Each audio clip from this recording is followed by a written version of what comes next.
Hello, my name is Ethan, and welcome back to another episode of Path of Exile Metamorph League.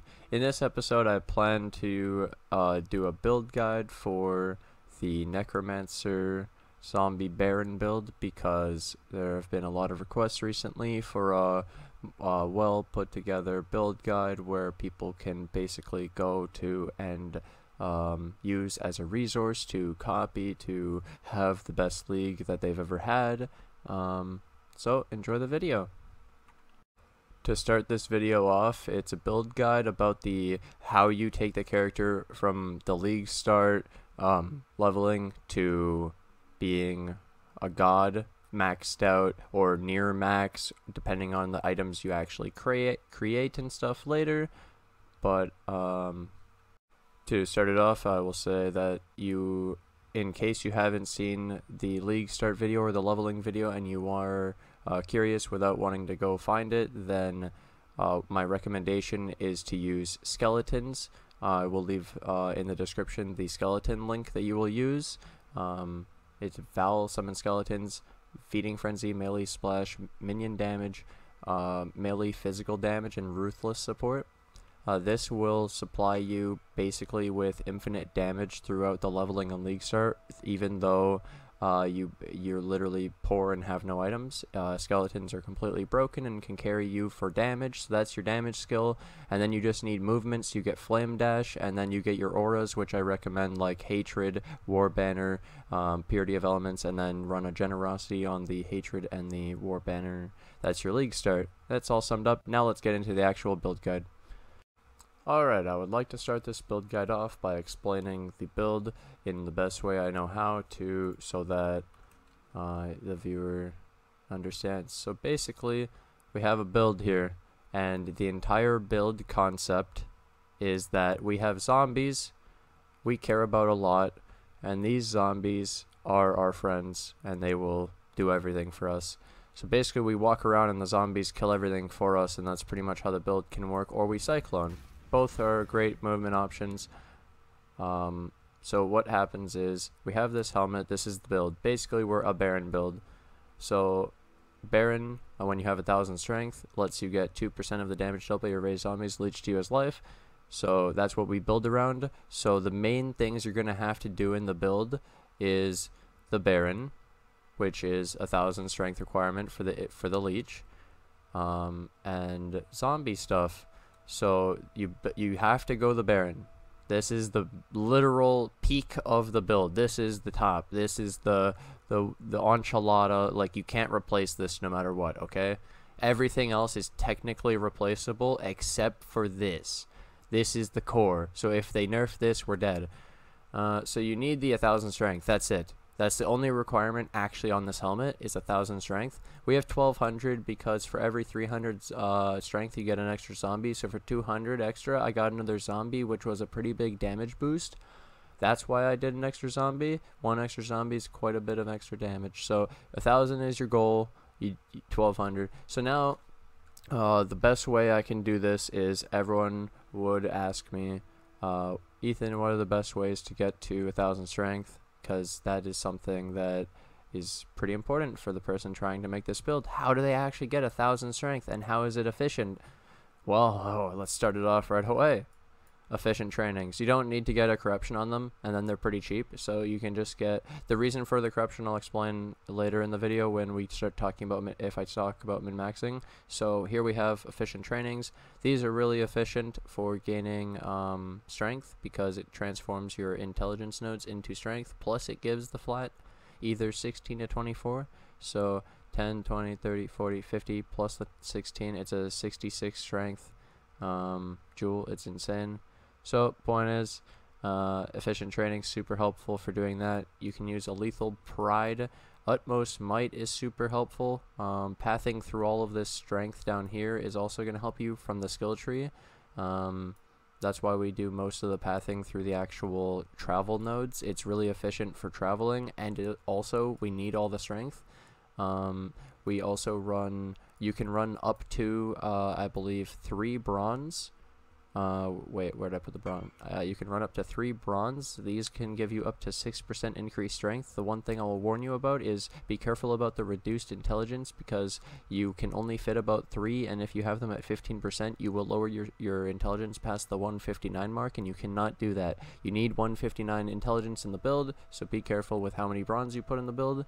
That's why we run these better. Basically, it's an upgraded brawn. This is Emperor's Might, so it's still the 6% increased strength, but I don't have the downside of the reduced intelligence, so obviously this is super OP. But Emperor's Might is super hard to buy now because I'm becoming popular and the build is becoming popular, and it's hard to buy items like this. Then we have the other one that's a replacement for, so Emperor's Mastery is just like the Emperor's Might. It gives 7% increased attributes, 4% increased max life, and character size and global defenses. It's absolutely nuts, but you can only get this from being a lab runner, and I bought it off a lab runner for like 38x or something, 39x, so it's super expensive and hard to get, and there probably won't be any for sale because everyone's just gonna buy them. And it's, yeah, so 3 bronze instead of these. You probably won't be able to find these. That's why I'm helping you with. So 3 bronze will help you reach the 1000 strength, the utmost might, all this traveling of strength, and then we also have a strength stacking Ami. So this is 36 strength plus the increased strength and the strength from the Ami. We have strength on the boots, we have the flat strength on the belt, and we have flat strength on both rings. Sorry, one ring. We used to have it on both. So the point is, we get a lot of strength from our gear too. We have a 62 attributes. Sakawal, super important. That's how we got all of our strength. That's where all the strength comes from, for everyone wondering. Easier ways to get the strength in a lot of these situations would be, instead of my timeless jewel, which I'll explain in the video, and I probably make another one about it more detailed. You can use the Lethal Pride, which I have a video about. I'll leave a link below.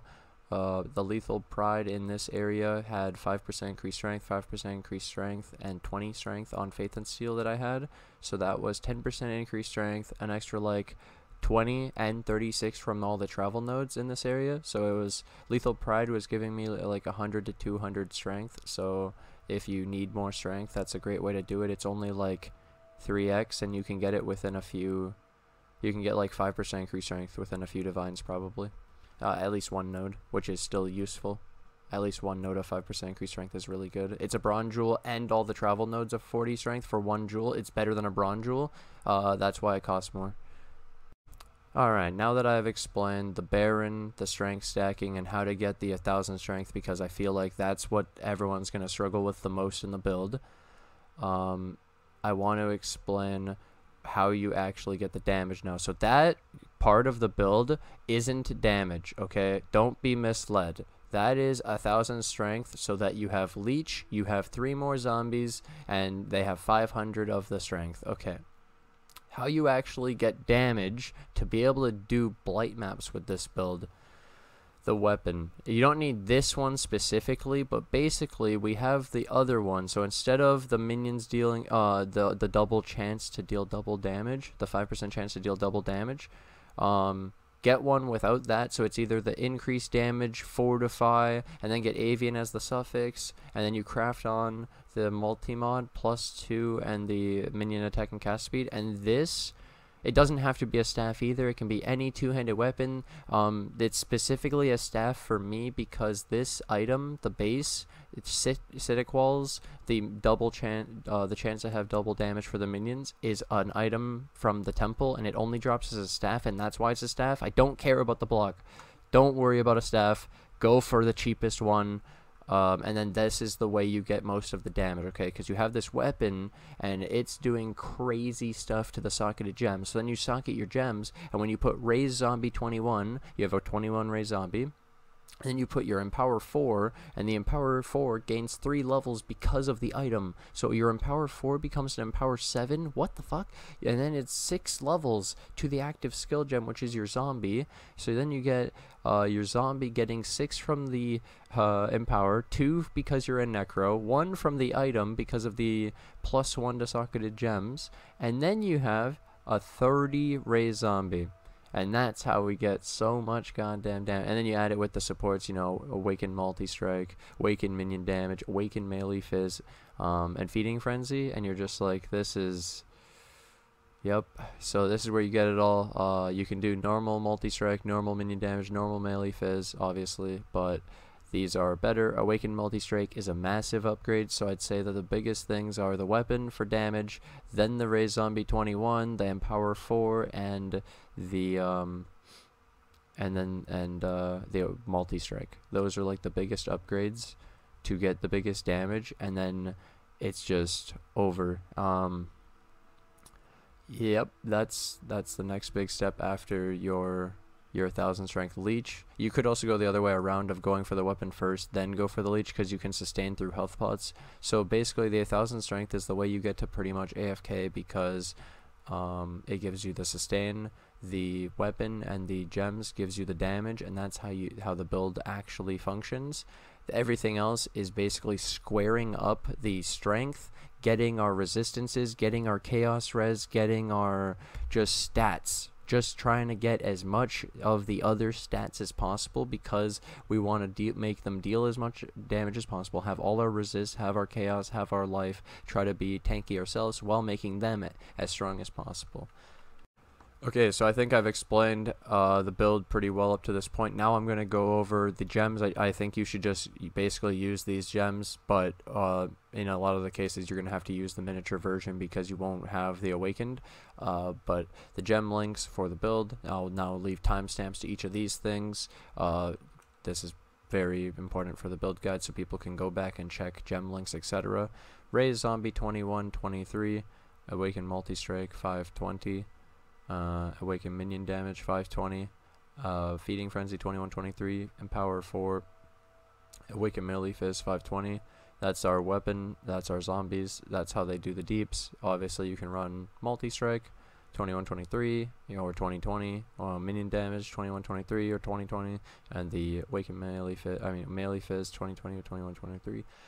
Here we have our Raise Spectre 2120, didn't actually apparently make it a 23. We have our Minion Life, Blood Magic, and Animate Guardian 2123. So I started using Animate Guardian. The gear on him is the Mask of the Tribunal helmet. I used a chest with Chaos Res, minimum 25% Chaos Res, and then Life. I looked for gloves with 25% Chaos Res, minimum, and Life. Then I went for Victorious Flight boots for the 10% move speed. This is Victorious Flight. And then I went originally for a Dying Breath weapon for the increased damage in the area, but to be honest, it's a cheap weapon and my AG wasn't dying with the stuff I set him up with, so because he has currently 113,000 life, he's doing really good. Hasn't died yet, so I gave him a Kingmaker. So now he gives us Fortify, Culling Strike, and a... Yeah, don't recommend it until you're very sure that your AG isn't dying. Mine lasted a week, and then I was like, okay, and a week of my playing, which is like 12 to, lots of hours on my stream. Either way, that's the recommendation for the AG. Spectres, we use 2 Carnage Chieftains and 2 Host Chieftains. Those can be found in Act 7 in Ashen Fields.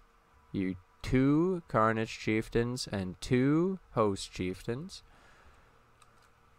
In our chest plate, this isn't required specifically. I'll explain it in the way that makes sense. So we have Immortal Call, cast when damage taken, the Desecrate, and Spirit Offering. This is the 4 link that I was using all the time. So Immortal Call, cast when damage taken. So these are level 1 cast when damage taken, which triggers a level 3 Immortal Call with 20% quality. You can get 23 quality, it's even better. Desecrate doesn't need quality. Level 7 doesn't even need a level, it could be level 1. Spirit Offering, 8 is the highest you can put here, and then 23 quality obviously you could go to, or 20 I have here. Doesn't really matter, it's just duration, and we don't really care that much about the duration of Spirit Offering. We just want it to trigger, that's why we have it. And in the other two, I used increased duration, I'll explain now, and phase run. So the 21 phase run doesn't get triggered by the calcium damage taken, so I can use the phase run. The phase run without increased duration is pretty bad, but with increased duration lasts 3.89 seconds. The cooldown is 4, so basically I'm phase running and it has a 0.11 second cooldown, and so pretty much most of the time, 99.9, I have a 51% increased move speed when I'm running around, and that's holding left click. I'm just running with phase run, auto casting. It's pretty nice. So you don't actually need these two in a 6 link. The reason for the 6 link is because the increased duration also benefits the immortal call, which makes the immortal call's duration almost last the entire cooldown time as well. So you almost have a permanent immortal call always up. That's really, really cool too, because of increased duration. So that part was nice to me. You increased duration the spirit offering, so now the level really didn't matter because it was so easy to get a long duration. The next thing is I had gotten Fortify in the boots, so I didn't need the 6 link Cyclone because I didn't need Fortify Cyclone anymore. I also have the Kingmaker AG, so I already have Fortify from the Kingmaker, so I barely need this. And so I put the Cyclone in the boots. This is perfect leading into the boots. We have these boots, so I put the Cyclone in the boots. We have 2020 Cyclone. You could do I like it for the AoE size. I have an Awakened Castle Channeling. The reason for this is the trigger speed is 0.3 instead of 0.35 on a 2020 Castle Channeling. And in the past, I used a +1 chestplate corruption to do the 22 Castle Channeling, because it was I had a 21 and I turned it to a 22 so that it would be like a 0.34, and that felt really good. The speed of the Spirit Offering Desecrate is insane now, guys. It's nutty. So here we have the Spirit Offering 2020, and we have Desecrate 20. Doesn't even matter. Level didn't matter. Quality doesn't matter. It's just about giving us the shield. In this case, the level of the Spirit Offering kind of matters, but it gets replaced by the one in the chest plate anyways when we get hit. And most of the time when we're AFK, Spirit Offering isn't going to be active, especially the one in the Cyclone, because I'm AFK. So there you go for that. And the order of this matters, so you need to have the Desecrate in the link. So in the links it goes 1, 2, 3, 4. That's the order. So Desecrate activates first, then this, but it doesn't get activated because it's not a spell that's not being used for the Castle Channeling. And then it's Spirit Offering. So it goes boom, boom, boom, boom. And so Desecrate, Spirit Offering, Desecrate, Spirit Offering. And in this one it goes Immortal Call, skip, Desecrate, skip, and then it can't do phase run, so it skips and goes Spirit Offering. So the order matters. So it does Immortal Call, Desecrate, Spirit Offering. You want Desecrate before Spirit Offering in the order, and it can only go from top left to bottom right. Don't ever be tricked. Okay, and it doesn't matter where the calcium damage taken is. It doesn't matter where any of the other. Just top left to bottom right if you have a calcium damage taken or a Castle Channeling in the link in general. That's so helpful probably for people, because I was so confused for so long about that. I kept putting the calcium damage taken in the top left or the bottom right to change the fucking order, because I thought it was from the gem, not just links in general. Okay, the next one. This is just what I recommend for damage in your auras if you need more damage. So Hatred's the best damage aura probably, because it does as much damage as a Pride scaled up without needing to scale up. It's just OP, and then it works with EE, Elemental Equilibrium, which I have a video about if you want to know more about. I'm currently not using it because we're an AFK Necro for Blight, and we don't use it, and so I need the skill points to do more damage. Then we have Stone Golem. 2020, you could do a 21 to get a little bit extra life regen, but basically this golem I chose because Carrion Golem doesn't add a lot of damage. Chaos Golem is kind of good, but it's only physical damage reduction, where life is useful against all types of damage. So life regen is the most useful golem, and that's why I did Stone Golem, War Banner, and Awakened Generosity. So you can do normal Generosity, but Awakened Generosity gets us a +1 level to supported aura skill gems, which is kind of cool. So if you use Skitter, you could potentially put it. I don't know if it works, if it'll give the +1, but I use Purity of Elements currently because we put in the Watcher's Eye again for getting Chaos Res from Purity of Elements. This was so that we could not have Chaos Res on the boots, and I could try to upgrade them. and we need skitter bots. So this is the aura setup: Hatred, Awakened Generosity, Warbanner. So the Warbanner and Hatred don't affect you. They only affect the minions because of Generosity. That's the effect of it, and it makes it affect them more area, and a +1 level. Then I use Purity of Elements for the elemental resistance and the Chaos Res because it's a lot of stats and I couldn't do more damage with Skitter and it's inconsistent. 35% Aura Reserve for 15% more damage, which isn't always working because the zombies are reaching farther than the Skitter bots by a mile. Then the last aura that we use is the Avian with the Sokka walls. And so the way all the auras work, I'll explain it real quick. We reserve 50 with Hatred, 10 with Warbanner, 35 Purity, and then the Avian, which is 25. So normally. So what happens is on the skill tree, I had to take up to this point for 6% reduced mana reserve. And you need a 10% rolled mana reserve chest plate on Asaka walls. Okay. And you need to get okay, so you can take one more point and it works. 4% reduced mana reserve, because what the next step I did is difficult. So you should just take the one skill point, but I did this as a min max, okay. Along with Kobe. So we got these jewels with 1% reduced mana reserve as a corruption on like a Brawn and an efficient training, and on my Fortress Covenant and my Quickening Covenant. So I got the 4% reduced mana reserve, so I didn't have to take this one skill point. So I saved one skill point. And that's how I get my auras to work, where I have like 1%, so I have 68 mana. There you go. That's how that works. A lot of people have problems with how the auras work and how to get enough mana to reserve them.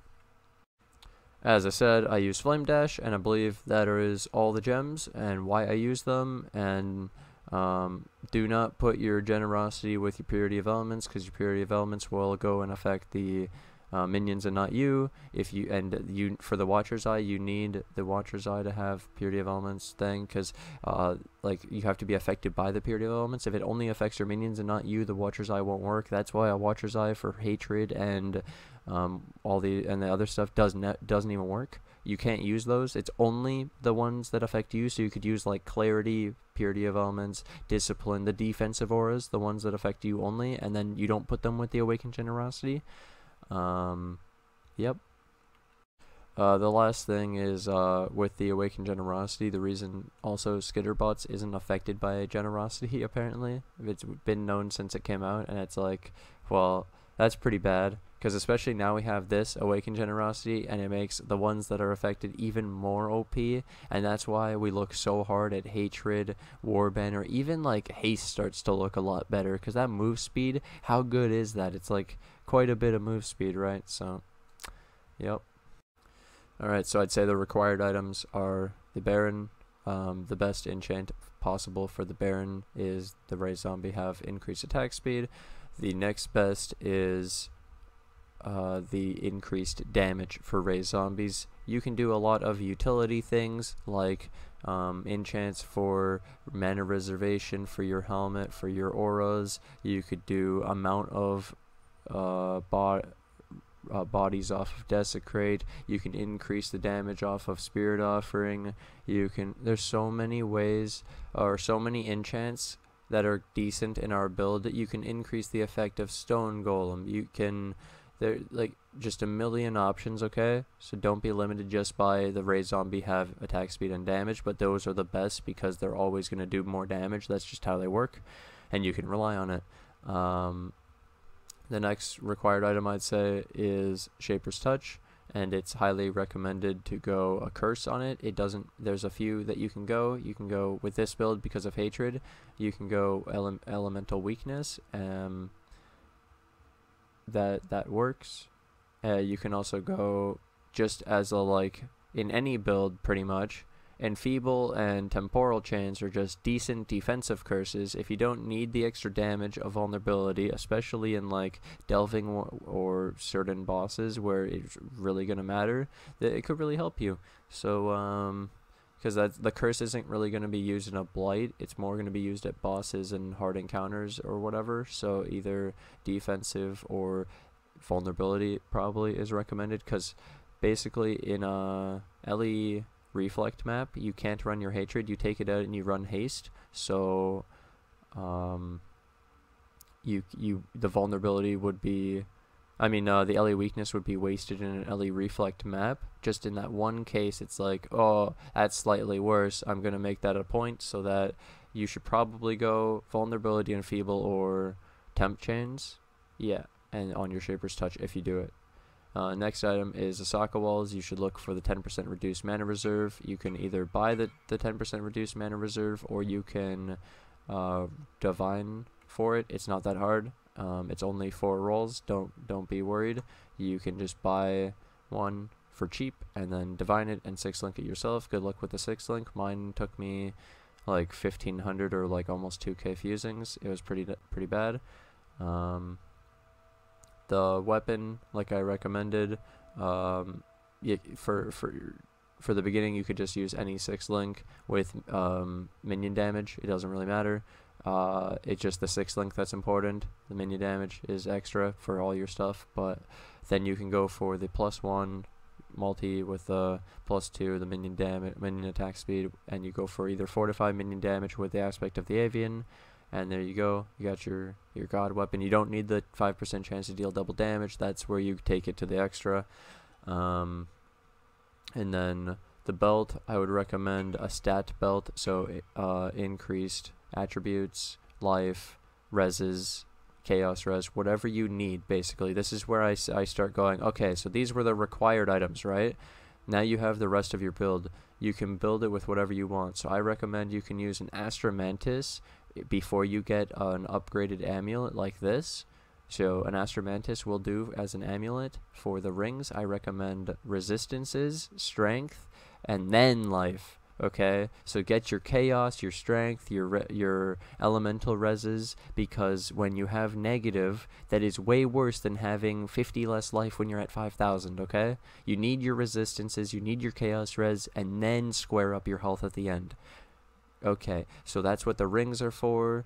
The boots, you get your move speed, you get your strength, and you get your resistances, maybe your chaos. Get whatever you can, but mostly the move speed is on the boots, because you can only get move speed on the boots in this.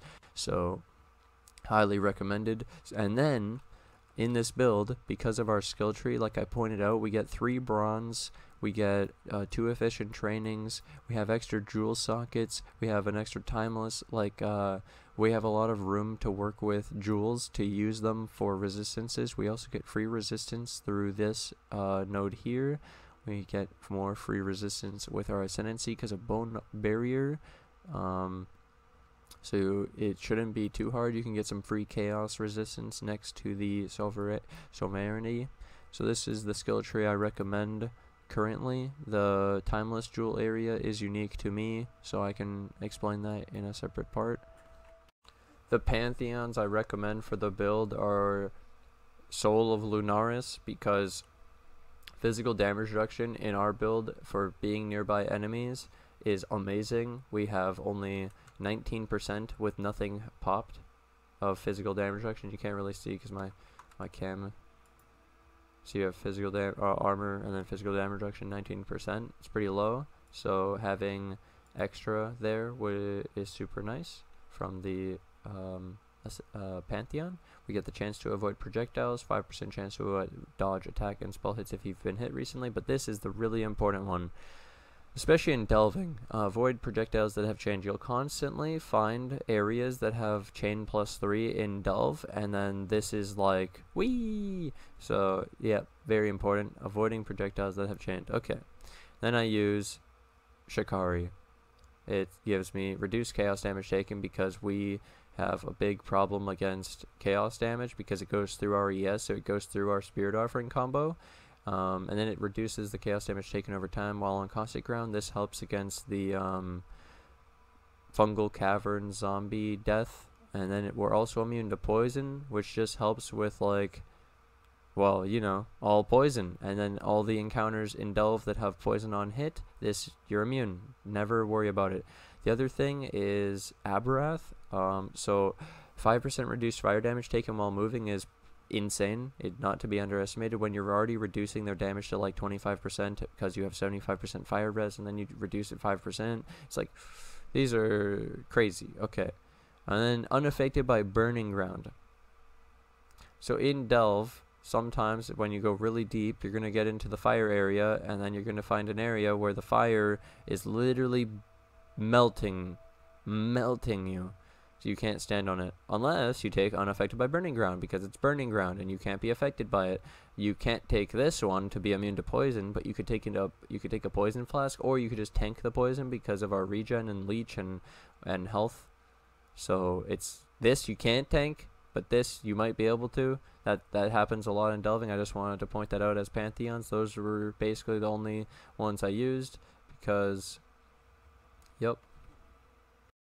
I would like to go over my flasks because they're very important, and people mock them all the time and don't understand, and I would like to explain them so people understand and understand a bit more. Yeah, because they go, where's your bottled faith and stuff, and maybe when we need it, but for now, well, like big chilling.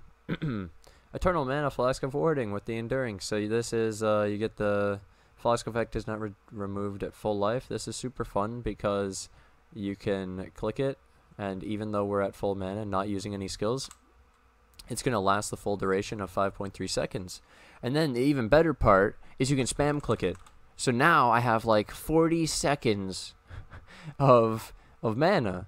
I never have to worry about mana now. Okay, so that's super fun, by the way. The other thing is when you click it, now you have 5.3 seconds because of Curse Immune on this flask. So I have Curse Immune every 5.3 seconds. For 5.3 seconds, I mean, every time I click the flask. And if you notice, it only consumes 8 of 42 charges. So I get to click this so many goddamn times and get so much curse immunity as long as I space them out, and then I'll refill it faster than every other flask, and I want to have every other flask up. So if I have every other flask up, this one is always up. So I have curse immunity. If you guys know, it's Ziri's Reflection. It's a shield. It reflects curses and makes you immune to curses. It's a very broken shield and worth quite a lot. This is worth quite a lot, trust me, especially mapping. Delving, I take it out because you don't need it. When you need true power, you can put in Soul Ripper, the Bottled Faith, and all the true flasks. Yes, I understand, guys. This is only for mapping and all the normal cases of the game where temporal chains, vulnerability, LE weakness, and all that shit is super annoying and will kill you. So we have the Basalt Flask. This one is super important, and I will explain the mods for why I did it. So immunity to freeze and chill. This you need it somewhere in the build. We used to use Cannot Be Frozen. I'm gonna try to get Cannot Be Frozen on the boots once again. I'm not there yet. For now, we have the Immune Flask for freeze, and then I used increased duration because if you notice, so logically, when I look at this flask, I go, oh, it consumes 40 of my 60. That's so many charges. So if it's using so many charges, I don't want this to, I don't want to have to spam it. I want it to last a long time. So I increased the duration. So I took the duration from the 5 or whatever to 7.1. Alright, and so the other alternative would have been to reduce the amount of charges consumed, or to increase charge recovery and all that, or like gain charges when hit. And so those aren't that great because gaining 1 charge when hit when the amount you consume is higher than a normal flask means that it's inefficient. You'd rather it just last longer because the charges are worth more, and 1 charge is a flat amount. It's not a percentage of the amount of missing charges. Okay.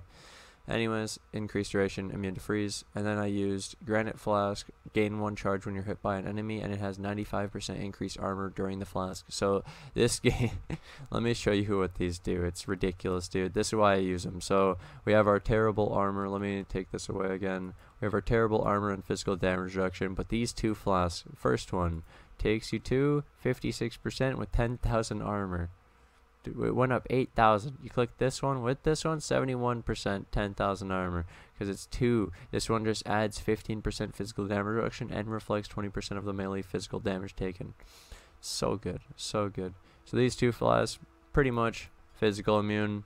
It's ridiculous if they're up. It's really hard to keep them up sometimes, but if you can, we use the reduced charges and increased move speed silver flask because it also had a really high amount of charges to consume, so 25% reduced on that is more effective than reducing it on the granite flask of only 30.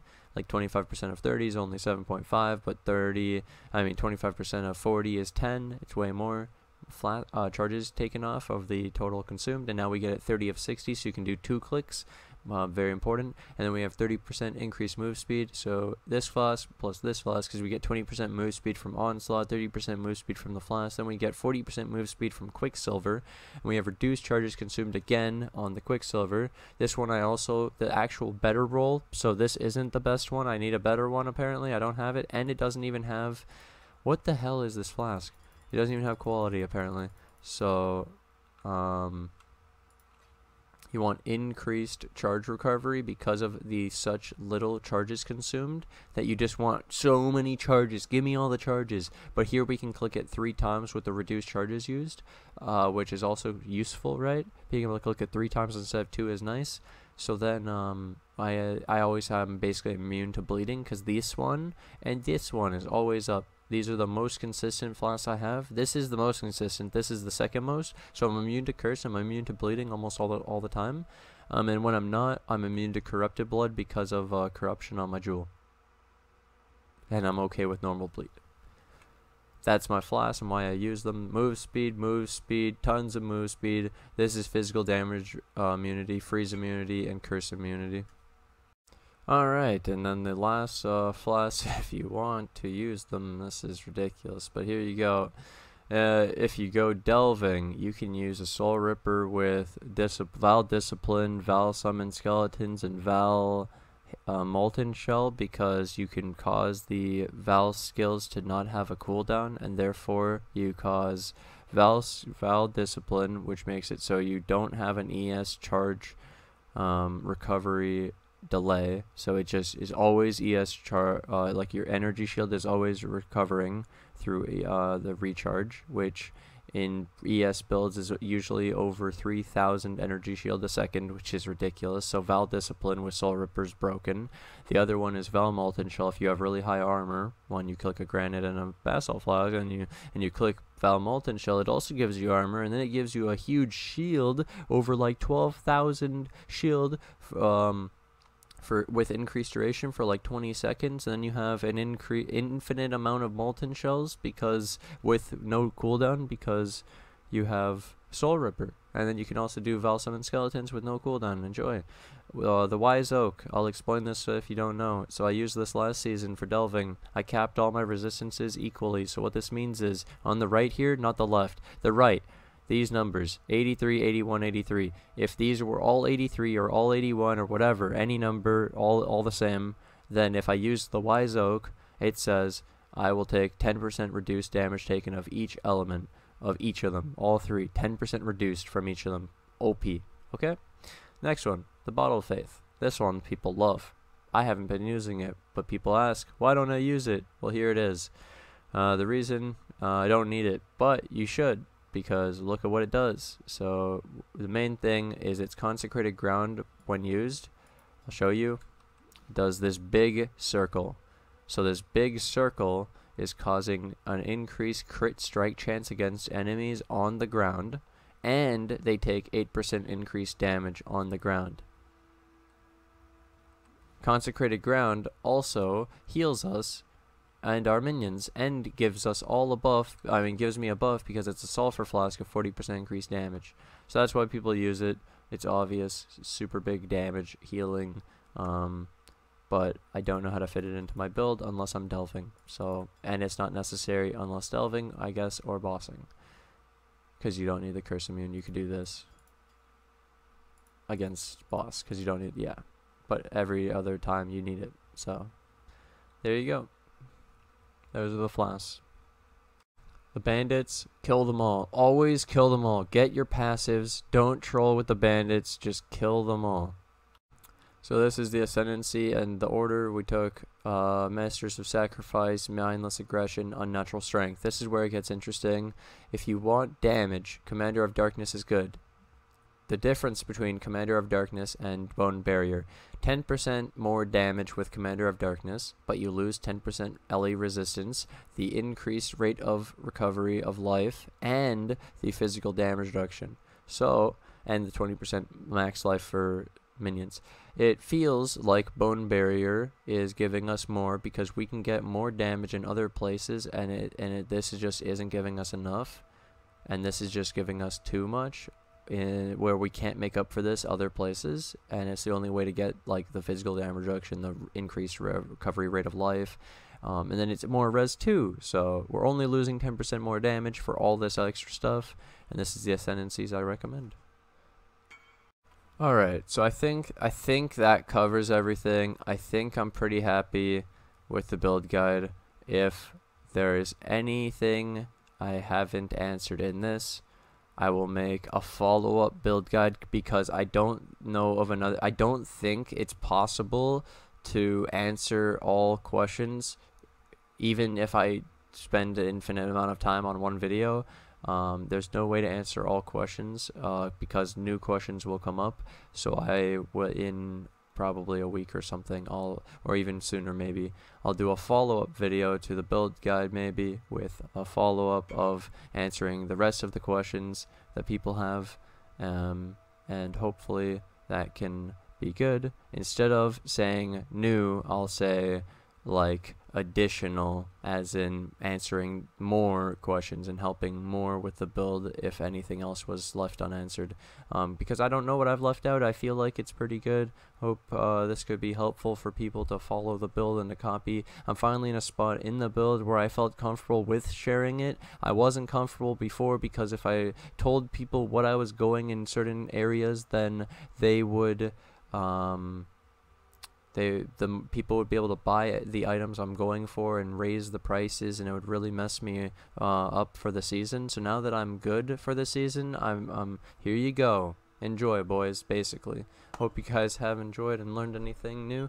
I'd like to take this opportunity to thank my Patreon and YouTube members who financially support the channel. Also, we became an affiliate on Twitch. We've been streaming every single day on Twitch, so we got partners, and subscriptions. We got 9 subs already. We're 1 away from 10. It's insane. This shit's crazy. Everyone told me, dude, become an affiliate, let us sub to you, let us support. I'm like, okay, dude, I messed up, my bad. And they were right.